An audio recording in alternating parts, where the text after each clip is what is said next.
අද අපි දෙල් සීනි මුරුක්කු කමුද? ඔයා මේවා කාලා තියනවද? තියනවා නම් ඉතින් මේවයි රස දන්නව ඇතිනේ. අපි දෙල් බදිමු. දෙල් බැදලා කාලා තියෙනවා. ඉතින්ලාම අපි හොඳ පැහිච්ච දෙල් ගෙඩියක් තෝරගන්න ඕනේ. තෝරගෙන ඒක හොඳට සුද්ධ කරන්න ඕනේ, පොත්තේ යවන්න ඕනේ. දම් වෙච්ච, නිල් වෙච්ච, තැලිච්ච, පොඩි වෙච්ච තැන් අයින් කරන්න ඕනේ. ඊට පස්සේ මෙන්න මේ විදිහට කපාගෙන ඔන්න ওই වගේ පෙති පෙතිත් කපා ගන්න ඕනේ. මෙන්න මේ වගේ. දැන් ඊට පස්සේ අපි ඒකට කහ තවර ගන්න ඕනේ. කහ ස්වල්පයක් දාලා කහ තවර ගත්තට පස්සේ තමයි මෙන්න මේ විදියට තියෙන්නේ.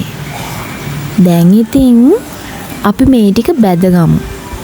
තාච්චියක් ලිපේ තියලා ඒකට තෙල් ටිකක් දාලා, හැබැයි තෙල් ගොඩක් දාන්න ඕනේ.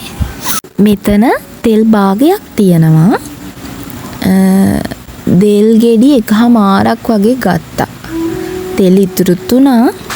දැන් ඊට පස්සේ මේ තෙල් ටිකට ලුණු ස්වල්පයක් දාලා චුටක් අවලං කරලා අපි කපාගත්තු කහ තවර ගත්ත දෙල් ටික මෙන්න මේ විදිහට තෙල් තාච්චියට දාලා හොඳට රන්වන් පාට වෙනකම් බෙදගමු.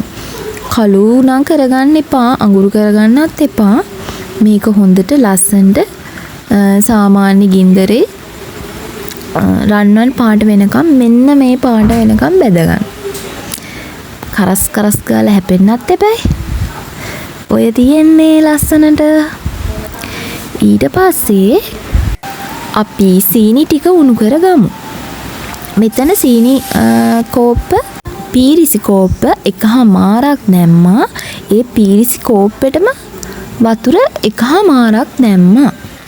ඔයාලා සීනි වැඩිපුර කනවා නම් අර සුදු පාට තියෙන සීනි ඒව ටිකක් වැඩියෙන් තියාගන්න ඕන නම් සීනි වැඩිපුර දාගන්න. මෙහෙම හැඳිකාගෙන භාජනයේ සීනි අර තැවරෙන කොටස් වල සුදු පාට වෙනකොට අපි දෙල් බැදපු ටික මේ විදිහට දාගන්නවා.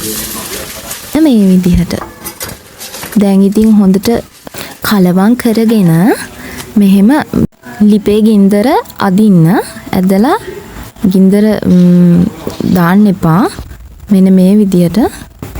මෙන්න මේ විදිහට කලවම් කරලා ලිපෙන් බාගමු. මේ ටික වෙලාවකට පස්සේ මේක පට්ටම රසයි ළමයි. හරිද? ඔයාලත් හදලා කාලා බලන්න. මේ දෙල් තියෙන කාලෙනේ.